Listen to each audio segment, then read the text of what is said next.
ನಮಸ್ಕಾರ ಸ್ನೇಹಿತರೆ, ಎಲ್ಲರಿಗೂ ಕೂಡ ನಮ್ಮ ಒಂದು ಚಾನೆಲ್ಗೆ ಸ್ವಾಗತ. ಸೊ ಇವತ್ತು ನಾವು ಡಿಸ್ಕಷನ್ ಮಾಡ್ತಾ ಇರುವಂತಹ ವಿಷಯ ಏನಪ್ಪಾ ಅಂತಂದ್ರ ಬಹಳಷ್ಟು ಕುತೂಹಲಕ್ಕೆ ಅಥವಾ ಬಹಳಷ್ಟು ಸರ್ಚ್ ಮಾಡ್ತಾ ಇರುವಂತಹ ಸಬ್ಜೆಕ್ಟ್ ಇದು. ಸೊ ಏನಪ್ಪಾ ಅಂತಂದ್ರ ಬಿಟೆಕ್ ಇನ್ ಸಿವಿಲ್ ಇಂಜಿನಿಯರಿಂಗ್ ಅನ್ನೋ ಒಂದು ಕೋರ್ಸಿನ ಬಗ್ಗೆ ಇವತ್ತು ನಾವು ಡಿಸ್ಕಷನ್ ಮಾಡ್ತಾ ಇದೀವಿ. ಸೊ ಇದ್ರೊಳಗಡೆ ನಾವೇನೆಲ್ಲ ಕವರ್ ಮಾಡಿದೀವಿ ಅಂತಂದ್ರ, ಸೊ ಮೊದಲಿಗೆ ಈ ಒಂದು ಕೋರ್ಸ್ ಅಂದ್ರೆ ಏನು, ಅದಾದ್ಮೇಲೆ ಈ ಕೋರ್ಸಿಗೆ ಬೇಕಾದಂತ ಎಲಿಜಿಬಿಲಿಟಿ ಏನು, ಈ ಒಂದು ಕೋರ್ಸ್ ಒಳಗಡೆ ಏನೆಲ್ಲ ಎಂಟ್ರೆನ್ಸ್ ಎಕ್ಸಾಮ್ಸ್ ಗಳು ಇರ್ತಾವು, ಅದಾದ್ಮೇಲೆ ಈ ಒಂದು ಕೋರ್ಸ್ ನ ಡ್ಯೂರೇಷನ್ ಏನಾಗಿರ್ಬೋದು, ಅದಾದ್ಮೇಲೆ ಇದ್ರೊಳಗಡೆ ಬರುವಂತಹ ಸಬ್ಜೆಕ್ಟ್ ಗಳು ಏನಿರ್ತಾವು, ಆಮೇಲೆ ಇದ್ರೊಳಗಡೆ ಇಂಟರ್ನ್ಶಿಪ್ ಬರುತ್ತೋ ಇಲ್ಲ ಅಂತ ನೋಡ್ತೀವಿ. ಅದಾದ್ಮೇಲೆ ಈ ಒಂದು ಕೋರ್ಸಿನ ಜಾಬ್ ಅಪಾರ್ಚುನಿಟೀಸ್ ಗಳನ್ನ ನೋಡ್ತೀವಿ. ಅದಾದ್ಮೇಲೆ ಟಾಪ್ ರಿಕ್ರೂಟ್ಮೆಂಟ್ ಎಲ್ಲೆಲ್ಲಿ ಆಗಿದಾವ ಅಂತ ನೋಡ್ತೀವಿ. ಅದಾದ್ಮೇಲೆ ಇದರ ಹೈಯರ್ ಎಜುಕೇಶನ್ ನೋಡ್ತೀವಿ. ದೆನ್ ಇದರ ಒಂದು ಸ್ಯಾಲರಿ ಸ್ಕೇಲ್ ಕೂಡ ಇದ್ರೊಳಗಡೆ ನೋಡ್ತಾ ಹೋಗ್ತೀವಿ. ಸೊ ಇದು ಕಂಪ್ಲೀಟ್ ಇನ್ಫಾರ್ಮೇಶನ್ ನಾನು ನಿಮ್ಗೆ ಈ ಒಂದು ವಿಡಿಯೋದಲ್ಲಿ ಕೊಡ್ತಾ ಹೋಗ್ತೀನಿ.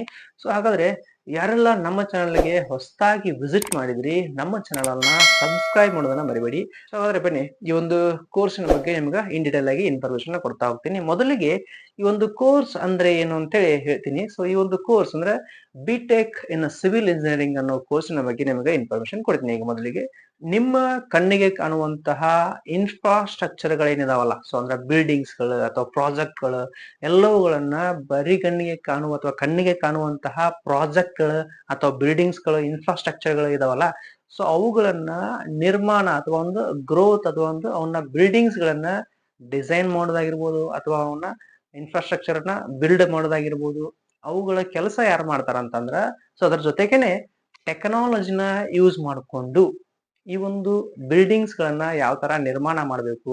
ಯಾಕಂದ್ರೆ ಈಗ 1ನೇ ಫ್ಲೋರ್ ನ ಕಟ್ಟೋದು ಬಹಳ ಈಸಿ ಆಗತ್ರಿ. ಸೊ 2ನೇ ಫ್ಲೋರ್ ಕಟ್ಟಬೇಕಾದ್ರೆ ಅದಕ್ಕೆ ಒಂದಿಷ್ಟು ಟೆಕ್ನಾಲಜಿಗಳನ್ನ ಯೂಸ್ ಮಾಡ್ಬೇಕಾಗ್ತದೆ, ಹೌದಾ. ಸೊ ಬೇಸಿಕ್ ಆಗಿ ಬೇಸ್ಮೆಂಟ್ ಒಳಗಡೆ ಕೂಡ ಯೂಸ್ ಮಾಡ್ಬೇಕಾಗ್ತದೆ ಕನ್ಸ್ಟ್ರಕ್ಷನ್. ಸೊ ಆದ್ರೆ ನಿಮ್ಗೆ ಮಲ್ಟಿಪಲ್ ಒಂದಿಷ್ಟು ಫ್ಲೋರ್ಸ್ ಗಳು ಬೇಕಾದಾಗ ಅಲ್ಲಿ ಟೆಕ್ನಾಲಜಿ ಬಹಳ ಇಂಪಾರ್ಟೆಂಟ್ ಆಗುತ್ತೆ. ಸೊ ಅದಕ್ಕೆ ಡಿಸೈನಿಂಗ್ ಮಾಡೋದಾಗಿರ್ಬೋದು, ಅದಕ್ಕೆ ಪ್ಲಾನಿಂಗ್ ಹಾಕೋದಾಗಿರ್ಬೋದು, ಅವುಗಳನ್ನ ಯಾರು ಮಾಡ್ತಾರ ಅಂತಂದ್ರ ಈ ಒಂದು BTech in civil engineering course ನ ಕಂಪ್ಲೀಟ್ ಮಾಡಿದವರು ಕೆಲಸನ ಮಾಡ್ತಾರ. ಸೊ ಅವರ ಕೆಲಸ ಇದು. ಅಂದ್ರೆ ನಿಮ್ಮ ಕಣ್ಣಿಗೆ ಕಾಣುವಂತಹ ಪ್ರಾಜೆಕ್ಟ್ ಗಳಾಗಿರ್ಬೋದು, ಬಿಲ್ಡಿಂಗ್ ಗಳಾಗಿರ್ಬೋದು, ಇನ್ಫ್ರಾಸ್ಟ್ರಕ್ಚರ್ ಗಳಾಗಿರ್ಬೋದು, ಕಂಪನೀಸ್ ಗಳಾಗಿರ್ಬೋದು, ಏನೆಲ್ಲ ಕಟ್ಟಿದಾರಲ್ಲ ಅವುಗಳನ್ನ ಟೆಕ್ನಾಲಜಿ ಯೂಸ್ ಮಾಡ್ಕೊಂಡು ಡಿಸೈನ್ ಮಾಡೋ ಕೆಲಸ ಯಾರಪ್ಪ ಅಂತಂದ್ರ ಈ ಒಂದು BTech in civil engineering course ನ ಮುಗಿಸ್ತವರ ಕೆಲಸ ಆಗಿರ್ತದೆ. ಓಕೆ. ಸೊ ಹಾಗಾದ್ರೆ ಮೊದಲಿಗೆ ಈ ಒಂದು ಕೋರ್ಸಿನ ಎಲಿಜಿಬಿಲಿಟಿನ ನೋಡ್ಬಿಡೋಣ. ಸೊ ಅದರ ಎಲಿಜಿಬಿಲಿಟಿ ಏನಪ್ಪಾ ಅಂತಂದ್ರೆ, ನಾವು PUC ಸೈನ್ಸ್ ಒಳಗಡೆ ಪಾಸ್ ಆಗಿರ್ಬೇಕು. ಸೊ ಅದರ ಜೊತೆಗೆ ನಮ್ಮ ಕಾಂಬಿನೇಷನ್ ಇರಬೇಕಂತಂದ್ರೆ ಒಂದು PCMB ಅಥವಾ PCMC ಈ ಒಂದು ಕಾಂಬಿನೇಷನ್ ಒಳಗಡೆ ಇದ್ದು ಅಂದ್ರೆ ನಾವು ಈ ಕೋರ್ಸ್ ಅನ್ನ ಮಾಡಬಹುದು. ಸೊ ಇದ್ರೊಳಗಡೆ ಸ್ಪೆಸಿಫಿಕ್ ಆಗಿ ನೀವು PUC ಸೈನ್ಸ್ ಒಳಗಡೆ ಫಿಸಿಕ್ಸ್, ಕೆಮಿಸ್ಟ್ರಿ, ಮ್ಯಾಥಮೆಟಿಕ್ಸ್ ನ ತಗೊಂಡವರು ಈ ಒಂದು BTech in civil engineering course ಅನ್ನ ಮಾಡಬಹುದು. ಸೊ ಅದಾದ್ಮೇಲೆ ನೆಕ್ಸ್ಟ್ ಇದ್ರೊಳಗಡೆ ಏನಾದ್ರು ಎಂಟ್ರೆನ್ಸ್ ಎಕ್ಸಾಮ್ಸ್ ಗಳು ಬರ್ತಾವ ಅಂತ ಕೇಳ್ಬೋದು ನೀವು. ಸೊ ಎಂಟ್ರೆನ್ಸ್ ಎಕ್ಸಾಮ್ಸ್ ಗಳು ಇದ್ರೊಳಗಡೆ ಕೂಡ ಇರ್ತಾವು. ಸೊ ಯಾವಪ್ಪ ಅಂತಂದ್ರೆ ಮೊದಲನೇ ಎಂಟ್ರೆನ್ಸ್ ಎಕ್ಸಾಮ್ ಇಲ್ಲಿ JEE ಮೇನ್ ಅಂತ ಬರ್ತೈತಿ. ಅದಾದ್ಮೇಲೆ JEE ಅಡ್ವಾನ್ಸ್ ಅಂತ ಬರ್ತೈತಿ. ಸೊ ಎರಡು ಎಂಟ್ರೆನ್ಸ್ ಎಕ್ಸಾಮ್ಸ್ ಎದಕ್ ಬರ್ತಾವ ಅಂತಂದ್ರ, ನೀವು NITs ಅಥವಾ IITs ಕಾಲೇಜ್ ಒಳಗಡೆ ಏನಾದ್ರು ಸರ್ಚ್ ಮಾಡ್ತಾ ಇದ್ರಿ ಅಂದ್ರೆ ಸೀಟ್ಸ್ ಗಳನ್ನ, ಸೊ ಅವಾಗ ನಿಮ್ಗೆ ಈ ಒಂದು ಎಂಟ್ರೆನ್ಸ್ ಎಕ್ಸಾಮ್ಸ್ ಗಳ ಅವಶ್ಯಕತೆ ಬಹಳ ಇರ್ತೈತಿ. ಸೊ ಅದ್ರ ಜೊತೆಗೇನೆ ನೀವು ಯಾವ ಸ್ಟೇಟ್ ಒಳಗಡೆ ಬರೀತಿರ್ತಾರಲ್ಲ ಆ ಒಂದು ಸ್ಟೇಟ್ ಲೆವೆಲ್ ಎಕ್ಸಾಮ್ ಕೂಡ ಪಾಸ್ ಆಗ್ಬೇಕಾಗ್ತದೆ. ಎಕ್ಸಾಂಪಲ್ ಈಗ ನಾವು ಕರ್ನಾಟಕದೊಳಗಡೆ ಅಡ್ಮಿಷನ್ ತಗೊಂತ ಇದೀವಿ ಅಂತ ನಾವಿಲ್ಲಿ KCET ಅಂತ ಒಂದು ಎಂಟ್ರೆನ್ಸ್ ಎಕ್ಸಾಮ್ ಬರ್ತೈತಿ. ಸೊ ಅಂದ್ರೆ ಕರ್ನಾಟಕ ಕಾಮನ್ ಎಂಟ್ರೆನ್ಸ್ ಟೆಸ್ಟ್ ಅಂತ ಹೇಳಿ. ಸೊ ಒಂದು ಎಂಟ್ರೆನ್ಸ್ ಎಕ್ಸಾಮ್ ಕೂಡ ನೀವು ಪಾಸ್ ಆಗ್ಬೇಕಾಗ್ತದೆ. ಸೊ ಅದ್ರ ಜೊತೆಗೆ ಅಂದ್ರೆ ನೀವು ಯಾವ ಸ್ಟೇಟ್ ಒಳಗಡೆ ಕಲಿತಿರ್ತಲ್ಲ ಆ ಸ್ಟೇಟ್ ಲೆವೆಲ್ ಎಕ್ಸಾಮ್ ನೀವು ಎಂಟ್ರೆನ್ಸ್ ಎಕ್ಸಾಮ್ ಅನ್ನ ನೀವು ಪಾಸ್ ಆಗ್ಬೇಕಾಗ್ತದೆ. ಅದ್ರ ಜೊತೆಗೇನೆ ನೀವೇನಾದ್ರು NITs ಕಾಲೇಜ್ ಅಥವಾ IITs ಕಾಲೇಜ್ ಸರ್ಚ್ ಮಾಡ್ತಿದ್ರಿಂದ ಈ JEE ಮೇನ್ಸ್ ಅಥವಾ JEE ಅಡ್ವಾನ್ಸ್ ಅನ್ನು ಕೂಡ ಪಾಸ್ ಆಗ್ಬೇಕಾಗ್ತದೆ. ಓಕೆ. ಕಂಪ್ಲೀಟ್ ನಿಮ್ಗೆ ಎಂಟ್ರೆನ್ಸ್ ಎಕ್ಸಾಮ್ ಇನ್ಫಾರ್ಮೇಶನ್ ಆಯ್ತು. ಸೊ ನೆಕ್ಸ್ಟ್ ಬರ್ದಪ್ಪ ಅಂತ ನಿಮ್ಗೆ ಇದರ ಒಂದು ಡ್ಯೂರೇಷನ್. ಓಕೆ. ಸೊ ಇದರ ಒಂದು ಡ್ಯೂರೇಷನ್ ಅಂದ್ರೆ ಇದ್ರ ಎಷ್ಟು ವರ್ಷ ನಾವು ಈ ಕೋರ್ಸ್ ಅನ್ನ ಮಾಡಿದಾಗ ಕಲಿಬೇಕ್ರಿ ಅಂತ ಕೇಳ್ಬೋದು ನೀವು. ಸೊ ಇದರ ಡ್ಯೂರೇಷನ್ ಬಂದ್ಬಿಟ್ಟು ಅಪ್ರಾಕ್ಸಿಮೇಟ್ಲಿ 4 ವರ್ಷ ಇರ್ತದೆ. ಅಂದ್ರೆ ಇದು ಅಂಡರ್ ಗ್ರಾಜುಯೇಟೆಡ್ ಕೋರ್ಸ್ ಆಗಿರೋದ್ರಿಂದ ಇದು 4 ವರ್ಷ ಇರೋದ್ರಿಂದ ಡಿಗ್ರಿ ಇರ್ತದೆ. ಸೊ ಅದ್ರ ಜೊತೆಗೇನೆ ಇದ್ರೊಳಗೆ ನಾವು ಅಪ್ರಾಕ್ಸಿಮೇಟ್ಲಿ 8 ಸೆಮ್ ಗಳನ್ನ ಕಲಿತೀವಿ. ಅಂದ್ರೆ ಪರ್ ಇಯರ್ ಗೆ 2 ಸೆಮ್ ನಾವು ಇಲ್ಲಿ ಕಲಿತೀವಿ. ಸೊ ಅದ್ರ ಜೊತೆಗೆ 8 ಸೆಮ್ ಗಳನ್ನ ಕಲಿತೀವಿ 4 ವರ್ಷದೊಳಗಡೆ. ಸೊ ಅದಾದ್ಮೇಲೆ ನೆಕ್ಸ್ಟ್ ಬರೋದು ಏನಪ್ಪಾ ಅಂತಂದ್ರ ಇಲ್ಲಿ ಇದರ ಒಂದು ಸಬ್ಜೆಕ್ಟ್ ಗಳ ಮಾಹಿತಿ. ಓಕೆ. ಸೊ ಈ ಒಂದು ಕೋರ್ಸ್ ಒಳಗಡೆ ನಾವೇನೆಲ್ಲ ಸಬ್ಜೆಕ್ಟ್ ಗಳನ್ನ ಕಲಿತೀವಿ ಅಂತ ಹೇಳಿ ನೋಡ್ಬೋದು. ಸೊ ನಿಮ್ಗೆ ಮೊದಲೇ ಹೇಳ್ತೀನಿ, ಅಪ್ರಾಕ್ಸಿಮೇಟ್ಲಿ ಇಲ್ಲಿ ಒಂದು ಸಬ್ಜೆಕ್ಟ್ ಅಂದ್ರೆ ಒಂದು ಬಿಟೆಕ್ ಸಿವಿಲ್ ಇಂಜಿನಿಯರಿಂಗ್ ಒಳಗಡೆ 43 ಸಬ್ಜೆಕ್ಟ್ ಗಳನ್ನ ಬರ್ತಾವು. ಸೊ ಅಂದ್ರೆ it depends on the university ಅಥವಾ ಒಂದು ಸ್ಟೇಟ್ ಲೆವೆಲ್ ಆಗಿರ್ಬೋದು, ಅದರೊಳಗಡೆ ಇದು ಡಿಪೆಂಡ್ ಅಂದ್ರೆ ಎಕ್ಸಾಂಪಲ್ ಈಗ NITs ಒಳಗಡೆ ಡಿಫ್ರೆಂಟ್ ಸಬ್ಜೆಕ್ಟ್ಗಳು ಎಡಿಷನ್ ಆಗ್ತಾವೆ, ಅಥವಾ IITs ಒಳಗಡೆ ಒಂದಿಷ್ಟು ಸಬ್ಜೆಕ್ಟ್ ಎಡಿಷನ್ ಆಗ್ತಾವೆ. ಸೊ ಒಂದಿಷ್ಟು ಡಿಫ್ರೆಂಟ್ ಸಬ್ಜೆಕ್ಟ್ಗಳು ಇರ್ತಾವೆ. ಸೊ ಅದರ್ ಯೂನಿವರ್ಸಿಟಿ ಅಂತ ಆಟೋನಮಸ್ ಯೂನಿವರ್ಸಿಟಿ ಇರ್ತಾವಲ್ಲ, ಸೊ ಆ ಥರ ಯೂನಿವರ್ಸಿಟಿ ಮೇಲೆ ಡಿಪೆಂಡ್ ಆಗಿ ಒಂದಿಷ್ಟು ಸಬ್ಜೆಕ್ಟ್ಗಳು ಎಡಿಷನ್ ಅಥವಾ ರೆಡ್ಯೂಸ್ ಆಗಿರ್ತಾವೆ. ಸೊ ಹಾಗಾಗಿ ಟೋಟಲ್ ಓವರ್ ಆಲ್ ಇಲ್ಲಿ ಪರ್ಫೆಕ್ಟ್ ಆಗಿ 43 ಸಬ್ಜೆಕ್ಟ್ ಇರ್ತಾವೆ. ಅದರೊಳಗಡೆ ಓವರ್ ಆಲ್ ಸಬ್ಜೆಕ್ಟ್ ಮಾತ್ರ ನಾನು ಕವರ್ ಮಾಡಿದ್ದೀನಿ. ಸೊ ಅದರೊಳಗಡೆ ಯಾವ ಸಬ್ಜೆಕ್ಟ್ಗಳು ಬರ್ತಾವ ಅಂತ ನೋಡೋಣ ಈಗ. ಸೊ ಮೊದಲನೇ ಸಬ್ಜೆಕ್ಟ್ ಏನಪ್ಪಾ ಅಂದ್ರೆ ನಿಮಗೆ ಇಲ್ಲಿ ಇಂಜಿನಿಯರಿಂಗ್ ಮ್ಯಾಥಮೆಟಿಕ್ಸ್ ಅಂತ ಬರ್ತೈತಿ. ನಿಮ್ಗೆ ಇಂಜಿನಿಯರಿಂಗ್ ಫಿಸಿಕ್ಸ್ ಅಂಡ್ ಕೆಮಿಸ್ಟ್ರಿ ಅಂತ ಬರ್ತೈತಿ, ಇಂಜಿನಿಯರಿಂಗ್ ಮೆಕ್ಯಾನಿಸಮ್ ಅಂತ ಬರ್ತೈತಿ, ಅದಾದ್ಮೇಲೆ ನಿಮ್ಗೆ ಇಲ್ಲಿ ಮಟೀರಿಯಲ್ಸ್ ಸ್ಟ್ರೆಂತ್ ಅಂತ ಬರ್ತೈತಿ, ಅದಾದ್ಮೇಲೆ ನೀವು ಇಲ್ಲಿ ಸ್ಟ್ರಕ್ಚರಲ್ ಅನಾಲಿಸಿಸ್ ಅಂತ ಕಲಿತೀರಿ, ಅದಾದ್ಮೇಲೆ ನೀವು ಇಲ್ಲಿ ಕಾಂಕ್ರೀಟ್ ಟೆಕ್ನಾಲಜಿ ಅಂತ ಕಲಿತೀರಿ, ಆಮೇಲೆ ಫ್ಲೂಯಿಡ್ ಮೆಕ್ಯಾನಿಸಮ್ ಅಂತ ಕಲಿತೀರಿ, ಜಿಯೋ ಟೆಕ್ನಿಕಲ್ ಇಂಜಿನಿಯರಿಂಗ್ ಅಂತ ಕಲಿತೀರಿ, ಆಮೇಲೆ ನೀವು ಟ್ರಾನ್ಸ್ಪೋರ್ಟೇಷನ್ ಇಂಜಿನಿಯರಿಂಗ್ ಅಂತ ಕಲಿತೀರಿ, ಎನ್ವೈರ್ಮೆಂಟಲ್ ಇಂಜಿನಿಯರಿಂಗ್ ಅಂತ ಕಲಿತೀರಿ, ವಾಟರ್ ರಿಸೋರ್ಸಸ್ ಇಂಜಿನಿಯರಿಂಗ್ ಅಂತ ಕಲಿತೀರಿ, ಕನ್ಸ್ಟ್ರಕ್ಷನ್ ಇಂಜಿನಿಯರಿಂಗ್ ಅಂತ ಕಲಿತೀರಿ, ಕನ್ಸ್ಟ್ರಕ್ಷನ್ ಮ್ಯಾನೇಜ್ಮೆಂಟ್ ಅಂತ ಕಲಿತೀರಿ, ಎಸ್ಟಿಮೇಟ್ ಅಂಡ್ ಲಾಸ್ಟಿಂಗ್ ಅಂತ ಕಲಿತೀರಿ, ಅಡ್ವಾನ್ಸ್ ಸ್ಟ್ರಕ್ಚರಲ್ ಅನಾಲಿಸಿಸ್ ಅಂತ ಕಲಿತೀರಿ. ಅದ್ರ ಜೊತೆಗೆ ನೀವು ಇಲ್ಲಿ ಅರ್ತ್ ಕ್ವಿಕ್ ಇಂಜಿನಿಯರಿಂಗ್, ಆಮೇಲೆ ಡ್ರಿಡ್ಜ್ ಇಂಜಿನಿಯರಿಂಗ್, ಈ ತರ ಬಹಳಷ್ಟು ಸಬ್ಜೆಕ್ಟ್ ಗಳನ್ನ ಕಲಿತೀರಿ. ಇವೊಂದಿಷ್ಟು ಮೇನ್ ಸಬ್ಜೆಕ್ಟ್ಗಳು. ಇನ್ನ ಕೊನೆ ಸೆಮ್ಗೆ ಬಂದಾಗ ಅಥವಾ ಕೊನೆ ಇಯರ್ಗೆ 4ನೇ ವರ್ಷಕ್ಕೆ ಬಂದಾಗ ನೀವು ಇಲ್ಲಿ ಕೊನೆ ಸೆಮ್ ಒಳಗಡೆ ಅಂದ್ರೆ 7th to 8th ಸೆಮ್ ಒಳಗಡೆ ನೀವು ಇಲ್ಲಿ ಒಂದಿಷ್ಟು ಪ್ರಾಜೆಕ್ಟ್ ಗಳನ್ನ, ಸ್ಪೆಷಲ್ ಪ್ರಾಜೆಕ್ಟ್ ಗಳನ್ನ ಕಲಿತೀರಿ ಅಂದ್ರೆ ಇಂಜಿನಿಯರಿಂಗ್ ಮೇಲೆ. ಸೊ ಅದ್ರ ಜೊತೆಗೇನೆ ನಿಮ್ಗೆ ಇಲ್ಲಿ ಸೆಮಿನಾರ್ಗಳು ಇರ್ತಾವು, ಅದಾದ್ಮೇಲೆ ಇಂಡಸ್ಟ್ರಿಯಲ್ ಟ್ರೈನಿಂಗ್ ಇರ್ತೈತಿ ನಿಮ್ಗೆ, ಅಂದ್ರೆ ಇಂಟರ್ನ್ಶಿಪ್ ಅಂತ ಕರಿತೀವಿ ನಾವು. ಸೊ ಅದನ್ನು ಕೂಡ ನೀವು ಇಲ್ಲಿ ಕಲಿತೀರಾ ಕೊನೆ ಇಯರ್ ಒಳಗಡೆ, 4ನೇ ವರ್ಷ ಒಳಗಡೆ. ಸೊ ಇದು ಕಂಪ್ಲೀಟ್ ನಿಮ್ಗೆ ಸಬ್ಜೆಕ್ಟ್ ಗಳ ಇನ್ಫಾರ್ಮೇಶನ್ ಆಯ್ತು. ಓಕೆ, ಸೊ ಇದರೊಳಗಡೆ ಓವರ್ ಆಲ್ ಆಗಿ ನಾವು ಎಷ್ಟು ಹೇಳಿದ್ವಿ ನಿಮ್ಗೆ 43 ಸಬ್ಜೆಕ್ಟ್ ಗಳನ್ನ ಕಲಿತೀವಿ. ಸೊ ಇಟ್ ಡಿಪೆಂಡ್ಸ್ ಅಂತ ಆ ಒಂದು ಯೂನಿವರ್ಸಿಟೀಸ್ ಅಥವಾ ಆ ಒಂದು ಕಾಲೇಜಸ್ ಗಳ ಮೇಲೆ ಡಿಪೆಂಡ್ ಆಗುತ್ತೆ. ಸೊ ಇದು ನಿಮ್ಗೆ ಕಂಪ್ಲೀಟ್ ಸಬ್ಜೆಕ್ಟ್ ಗಳ ಮಾಹಿತಿ. ಸೊ ಇದಾದ್ಮೇಲೆ ನೆಕ್ಸ್ಟ್ ಏನಪ್ಪಾ ಅಂತಂದ್ರೆ, ಈ ಕೋರ್ಸ್ ನ ಮಾಡಿದ್ರೆ ನಮ್ಮ ಫೀಸ್ ಸ್ಟ್ರಕ್ಚರ್ ಎಷ್ಟು ಇರ್ತೈತ್ರಿ ಅಂತ ಕೇಳ್ಬೋದು ನೀವು. ಸೊ ನಿಮ್ಮ ಇಲ್ಲಿ ಫೀಸ್ ಬಂದ್ಬಿಟ್ಟು ಒಂದು ವರ್ಷಕ್ಕೆ ನೀವೇನಾದ್ರು ಗೌರ್ಮೆಂಟ್ ಸೀಟ್ ನ ತಗೊಂಡಿದ್ರಿ ಅಂದ್ರೆ 30,000 ಪರ್ ಇಯರ್ ಇರ್ತೈತಿ. ಅಂದ್ರೆ ನಿಮ್ದು ಅಪ್ರಾಕ್ಸಿಮೇಟ್ಲಿ 4 ವರ್ಷ ಮುಗಿತು ನಿಮ್ದು ಒಂದು ಟೋಟಲ್ ಆಗಿ ಒಂದು 2 ಲ್ಯಾಕ್ ಮಟ್ಟ ನಿಮ್ದು ಒಂದು ಕಾಲೇಜ್ ಫೀಸ್ ಬರ್ಬೋದು.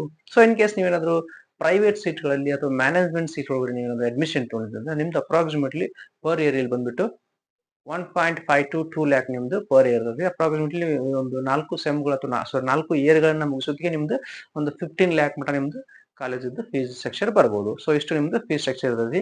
ಸೊ ಆದ್ಮೇಲೆ ನೆಕ್ಸ್ಟ್ ಏನಪ್ಪಾ ಅಂತಂದ್ರೆ, ಈ ಒಂದು ಕೋರ್ಸ್ ನ ಮುಗಿಸಿದ್ವಿ ನಾವು. ಇದರೊಳಗಡೆ ಇಂಟರ್ನ್ಶಿಪ್ ಹೇಳಿದ್ರಿ, ಆಮೇಲೆ ಇದರೊಳಗೆ ಟ್ರೈನಿಂಗ್ಸ್ ಗಳನ್ನ ಹೇಳಿದ್ರಿ. ಸೊ ಇದರ ಒಂದು ಜಾಬ್ ಅಪಾರ್ಚುನಿಟೀಸ್ ಗಳು ಏನೆಲ್ಲ ಬರ್ತಾವ್ರಿ ಅಂತ ಕೇಳ್ಬೋದು. ಸೊ ಜಾಬ್ ಅಪಾರ್ಚುನಿಟಿಗಳು ಇಲ್ಲಿ ಬಹಳಷ್ಟು ಜಾಬ್ ಅಪಾರ್ಚುನಿಟಿಗಳನ್ನ ನೋಡಬಹುದು ಈ ಒಂದು ಬಿಟೆಕ್ ಸಿವಿಲ್ ಇಂಜಿನಿಯರಿಂಗ್ ಅನ್ನೋ ಕೋರ್ಸ್ ಒಳಗಡೆ. ಸೊ ಮೊದಲನೇ ಕೆಲಸ ಏನಪ್ಪಾ ಅಂತಂದ್ರ, ಆ ಒಂದು ಟೆಕ್ನಾಲಜಿನ ಯೂಸ್ ಮಾಡ್ಕೊಂಡು ಸಿವಿಲ್ ಇಂಜಿನಿಯರ್ ಆಗಿ ನೀವು ಕೆಲಸ ಮಾಡಬಹುದು. ಅದಾದ್ಮೇಲೆ ಸೈಟ್ ಇಂಜಿನಿಯರ್ ಆಗಿ ಕೆಲಸ ಮಾಡಬಹುದು, ಪ್ರಾಜೆಕ್ಟ್ ಇಂಜಿನಿಯರ್ ಆಗಿ ಕೆಲಸ ಮಾಡಬಹುದು, ಆಮೇಲೆ structural engineer, construction engineer, Jio technical engineer, transportation engineering, ಆಮೇಲೆ ಎನ್ವೈರ್ಮೆಂಟಲ್ ಇಂಜಿನಿಯರ್, ಪ್ಲಾನಿಂಗ್ ಇಂಜಿನಿಯರ್, ಆಮೇಲೆ ರಿಯಲ್ ಎಸ್ಟೇಟ್ ಕೆಲಸನೂ ಕೂಡ ನೀವು ಮಾಡಬಹುದು. ಸೊ ಇವುಗಳು ನಿಮ್ಗೆ ಜಾಬ್ ಅಪಾರ್ಚುನಿಟಿ. ಇದನ್ನ ಹೊರತುಪಡಿಸಿನೂ ಕೂಡ ಇನ್ನೊಂದಿಷ್ಟು ಗೌರ್ಮೆಂಟ್ ಸೆಕ್ಟರ್ ಒಳಗಡೆ ಏನೆಲ್ಲ ಕೆಲಸ ಮಾಡಬಹುದು ಅಂತ ಕೇಳ್ಬೋದು ನೀವು. ಸೊ ಗೌರ್ಮೆಂಟ್ ಸೆಕ್ಟರ್ ಒಳಗೆ ಒಂದಿಷ್ಟು ಪ್ರೈವೇಟ್ ಸೆಕ್ಟರ್ ಒಳಗಡೆ ಇದಾವೆ. ಸೊ ಯಾವಪ್ಪ ಅಂತಂದ್ರೆ, ಮೊದಲನೇ ನೀವು ಇಲ್ಲಿ ಸ್ಮಾರ್ಟ್ ಸಿಟಿ ಪ್ರಾಜೆಕ್ಟ್ ಆಗಿರ್ಬೋದು, ಮೆಟ್ರೋ ರೈಲ್ವೇಸ್ ಪ್ರಾಜೆಕ್ಟ್ ಆಗಿರ್ಬೋದು, ಹೈವೇಸ್ಗಳು, ಬ್ರಿಡ್ಜ್ಗಳು, ಇವುಗಳನ್ನೆಲ್ಲ ಕನ್ಸ್ಟ್ರಕ್ಷನ್ ಮಾಡ್ತಾರಲ್ಲ ಅದನ್ನು ಕೆಲಸ ಮಾಡಬಹುದು. ಅದನ್ನ ಹೊರತು ವಾಟರ್ ರಿಸೋರ್ಸಸ್ ಒಂದು ಪ್ರಾಜೆಕ್ಟ್ ಒಳಗಡೆ ಕೂಡ ಕೆಲಸ ಮಾಡಬಹುದು. ರಿನ್ಯೂಯಬಲ್ ಎನರ್ಜಿ ರಿಸೋರ್ಸಸ್ ಅಥವಾ ಒಂದು ಇನ್ಫ್ರಾಸ್ಟ್ರಕ್ಚರ್ ಅನ್ನು ಕೂಡ ನೀವು ಬಿಲ್ಡ್ ಮಾಡಬಹುದು. ಓವರ್ಸೀಸ್ ಕನ್ಸ್ಟ್ರಕ್ಷನ್ ಪ್ರಾಜೆಕ್ಟ್ ಗಳನ್ನು ಕೂಡ ಕೆಲಸ ಮಾಡಬಹುದು ನೀವು. ಸೊ ಎಲ್ಲ ಕೆಲಸಗಳನ್ನು ನೀವು ಒಂದು ಸಿವಿಲ್ ಇಂಜಿನಿಯರಿಂಗ್ ಅನ್ನ ಮಾಡಿದ್ರಿಂದ ಈ ಒಂದು ಕೆಲಸಗಳು ನಿಮ್ಗೆ ಇರ್ತಾವೆ. ಸೊ ಇದಾದ್ಮೇಲೆ ಇದರೊಳಗಡೆ ಟಾಪ್ ರಿಕ್ರೂಟ್ಮೆಂಟ್ ಅಂದ್ರೆ ಎಲ್ಲಿ ಜಾಸ್ತಿ ನಮ್ಗೆ ಜಾಬ್ ಅಪಾರ್ಚುನಿಟಿಗಳು ಇರುತ್ತೆ ಅಂದ್ರೆ ನಿಮ್ಗೆ ಹೇಳ್ತಾ ಇದೀನಿ ಇವಾಗ ಮೊದಲಿಗೆ. ಸೊ ಮೊದಲನೇದು ಯಾವ್ದಪ್ಪ ಅಂತಂದ್ರೆ L&T ಕಂಪನೀಸ್ ಆಗಿರ್ಬೋದು, ಆಮೇಲೆ ಟಾಟಾ ಪ್ರಾಜೆಕ್ಟ್ ಗಳಾಗಿರ್ಬೋದು, NCC ಲಿಮಿಟೆಡ್ ಕಂಪನೀಸ್ ಗಳಾಗಿರ್ಬೋದು, ಅಫ್ಕಾನ್ ಇನ್ಫ್ರಾಸ್ಟ್ರಕ್ಚರ್ ಒಳಗಡೆ ಕೆಲಸ ಮಾಡಬಹುದು ನೀವು. GMR ಗ್ರೂಪ್ಸ್ ಒಳಗಡೆ ಕೂಡ ನಿಮ್ಗೆ ಎಂಪ್ಲಾಯ್ಮೆಂಟ್ ಜಾಸ್ತಿ ಇರ್ತದೆ. ಅದಾದ್ಮೇಲೆ ನೀವು ಇಲ್ಲಿ DLF ಇಂಡಿಯನ್ ರೈಲ್ವೇಸ್, NHAI ಆಗಿರ್ಬೋದು, ಅದಾದ್ಮೇಲೆ ಇಲ್ಲಿ ನೀವು CPWD ಅನ್ನೋ ಒಂದು ಇದ್ರೊಳಗಡೆ ಕೆಲಸ ಮಾಡಬಹುದು. ಆಮೇಲೆ ಇಲ್ಲಿ PWD ಒಳಗಡೆ ಕೂಡ ಕೆಲಸ ಮಾಡಬಹುದು. ಈ ತರ ನಿಮ್ಗೆ ಟಾಪ್ ರಿಕ್ರೂಟ್ಮೆಂಟ್ ಇರ್ತಾವೆ. ಸೊ ಸಿವಿಲ್ ಇಂಜಿನಿಯರಿಂಗ್ ಅನ್ನ ಮಾಡಿದ್ರಿ ಅಂತಂದ್ರೆ. ಸೊ ನೆಕ್ಸ್ಟ್ ಈ ಒಂದು ಕೋರ್ಸ್ ನ ಮುಗಿಸಿದ್ವಿ ನಾವು. ಇದರೊಳಗಡೆ ರಿಕ್ರೂಟ್ಮೆಂಟ್ ಹೇಳಿದ್ರಿ, ಜಾಬ್ ಅಪಾರ್ಚುನಿಟಿ ಹೇಳಿದ್ರಿ. ಸೊ ಇದರ ಒಂದು ಸ್ಯಾಲರಿ ಸ್ಕೇಲ್ ಎಷ್ಟು ಇರ್ತದ್ರಿ ಅಂತ ಕೇಳ್ಬೋದು ನೀವು. ಸೊ ಸ್ಯಾಲರಿ ಸ್ಕೇಲ್ ಬಂದ್ಬಿಟ್ಟಿದ್ರೊಳಗಡೆ ನೀವೇನಾದ್ರು ಪ್ರೆಷರ್ ಆಗಿದ್ರಿ ಅಂದ್ರೆ ನಿಮ್ದು ಅಪ್ರಾಕ್ಸಿಮೇಟ್ಲಿ ಇಲ್ಲಿ 3 lakh to 6 lakh per annum ಇರ್ತೈತಿ. ಸೊ ಅದಾದ್ಮೇಲೆ ನಿಮಗೆ ಎಕ್ಸ್ಪೀರಿಯನ್ಸ್ ಆದಾಗ ಅಪ್ರಾಕ್ಸಿಮೇಟ್ 1 ರಿಂದ 2 ವರ್ಷ, 3 ವರ್ಷ, 4 ವರ್ಷ ಎಕ್ಸ್ಪೀರಿಯನ್ಸ್ ಆದ್ರೆ ನಿಮ್ದು ಅಪ್ರಾಕ್ಸಿಮೇಟ್ಲಿ ನಿಮ್ ಸ್ಯಾಲರಿ ಬಂದ್ಬಿಟ್ಟು 6 lakh to 8 lakh per annum ಇರ್ತೈತಿ ನಿಮ್ಮ ಒಂದು ಸ್ಯಾಲರಿ ಸ್ಕೇಲ್. ಅದನ್ನ ಹೊರತುಪಡಿಸಿ ಮತ್ತೆ ನೀವು 8 years 10 years ಎಕ್ಸ್ಪೀರಿಯನ್ಸ್ ಅಂದ್ರೆ ನಿಮ್ದು 12 lakh ಪರ್ ಆನಮ್ ಕೂಡ ನೀವು ತಗೋಬಹುದು. ಸೊ ಆತರ ನಿಮ್ಗೆ ಅವಕಾಶಗಳು ಇರ್ತಾವು. ಸೊ ಡಿಪೆಂಡಿಂಗ್ ಆನ್ ನಿಮ್ಮ ಸ್ಕಿಲ್, ನಿಮ್ಮ ಎಕ್ಸ್ಪೀರಿಯನ್ಸ್, ನಿಮ್ಮ ಒಂದು ಪ್ರಾಜೆಕ್ಟ್ ಗಳಾಗಿರ್ಬೋದು ಅದ್ರ ಮೇಲೆ ನಿಮ್ದು ಡಿಪೆಂಡ್ ಆಗಿರ್ತದೆ. ಸೊ ಇದನ್ನ ಹೊರತುಪಡಿಸಿ ನಿಮ್ಗ ಆಮೇಲೆ ನಿಮ್ಗೆ ಈ ಒಂದು ಕೋರ್ಸ್ ನ ಮುಗಿಸಿದ್ವಿ. ಸೊ ಸೇಮ್ ಈಗ ನಿಮ್ಗ ಒಂದು ಜಾಬ್ ಅಪಾರ್ಚುನಿಟಿಗಳು, ಸ್ಯಾಲರೀಸ್ ಎಲ್ಲ ಹೇಳಿದೆ. ಸೊ ನೆಕ್ಸ್ಟ್ ಬರೋದೇನಪ್ಪ ಅಂದ್ರೆ ಇದ್ರೊಳಗಡೆ ಈ ಒಂದು ಕೋರ್ಸ್ ನ ಮುಗಿಸಿದ್ವಿ ನಾವು ಯಾವ್ದನ್ನ ಬಿಟೆಕ್ ಇನ್ ಸಿವಿಲ್ ಇಂಜಿನಿಯರಿಂಗ್ ಅನ್ನ ಮುಗಿಸಿದ್ವಿ. ಇದ್ರ ಮೇಲೆ ಏನಾದ್ರು ಹೈಯರ್ ಎಜುಕೇಶನ್ ಇದೆಯಾ ಅಂತ ಕೇಳ್ಬೋದು. ಸೊ ಇದ್ರೊಳಗಡೆ ಹೈಯರ್ ಎಜುಕೇಶನ್ ಇದೆ. ಸೊ ಏನ್ ಹೈಯರ್ ಎಜುಕೇಶನ್ ಪಾ ಅಂತಂದ್ರ ಒಂದು ಟೇಕ್ ಇನ್ ಸಿವಿಲ್ ಇಂಜಿನಿಯರಿಂಗ್ ಅಂತೇಳಿ ಹೈಯರ್ ಎಜುಕೇಶನ್ ಬರ್ತೈತಿ. ಅದ್ರೊಳಗೆ ನೀವು MBA ಇನ್ ಕನ್ಸ್ಟ್ರಕ್ಷನ್ ಇನ್ ಪ್ರಾಜೆಕ್ಟ್ ಮ್ಯಾನೇಜ್ಮೆಂಟ್ ಅನ್ನು ಕೂಡ ನೀವು ಮಾಡಬಹುದು MSc ಒಳಗಡೆ. ಸೊ ಅದ್ಮೇಲೆ MSc ಇನ್ ಅಬ್ರಾಡ್ ಒಳಗಡೆ ಮಾಡಬಹುದು. ಅದಾದ್ಮೇಲೆ ನೀವು ಇಲ್ಲಿ ಇದ್ರೊಳಗಡೆ ನಾವು PhD ಮಾಡ್ಬೇಕು ಅನ್ಕೊಂಡಿದ್ರಂತ ನೀವು ಇಲ್ಲಿ ಗೇಟ್ ಅಂತ ಒಂದು ಎಂಟ್ರೆನ್ಸ್ ಎಕ್ಸಾಮ್ ಬರುತ್ತೆ. ಸೊ ಅದನ್ನ ಬರೆದು ನೀವು ಒಂದು PhD ಕೂಡ ಮಾಡಬಹುದು MSc ಮುಗಿದ ಮೇಲೆ. ಓಕೆ, ಸೊ ಹಾಗಾದ್ರೆ ನೋಡಿದ್ರಲ್ಲ ಸ್ನೇಹಿತರೆ, ಇದು complete information about BTech in civil engineering. ಯಾರೆಲ್ಲ ವಿದ್ಯಾರ್ಥಿಗಳು ಬಿಟೆಕ್ ಸಿವಿಲ್ ಇಂಜಿನಿಯರಿಂಗ್ ಅನ್ನ ಮಾಡ್ಕೋಬೇಕು ಅನ್ಕೊಂಡಿದ್ದೀರಿ ಅಥವಾ ಸಿವಿಲ್ ಇಂಜಿನಿಯರಿಂಗ್ ನ ಮಾಡ್ಲಿಕ್ಕೆ ಸರ್ಚ್ ಮಾಡ್ತಾ ಇದ್ದೀರಲ್ಲ, ಸೊ ಈ ವಿಡಿಯೋ ನೋಡಿ ನಿಮ್ಗೆ ಇದ್ರ ಬಗ್ಗೆ ಸಂಪೂರ್ಣ ಮಾಹಿತಿನ ಕೊಟ್ಟಿದೀವಿ. ಸೊ ಹಾಗಾದ್ರೆ ಯಾರೆಲ್ಲ ನಮ್ಮ ಚಾನಲ್ಗೆ ಹೊಸದಾಗಿ ವಿಸಿಟ್ ಮಾಡಿದಿರಿ, ನಮ್ಮ ಚಾನಲ್ ನ ಸಬ್ಸ್ಕ್ರೈಬ್ ಮಾಡೋದು ನಮಗೆ ಇದೇ ರೀತಿ ವಿಡಿಯೋಗಳನ್ನ ನೋಡ್ತಾ ಇರಿ. Thank you for watching this video. ನಮ್ಮ ಚಾನಲ್ ನ ಸಬ್ಸ್ಕ್ರೈಬ್ ಮಾಡಿ. Thank you.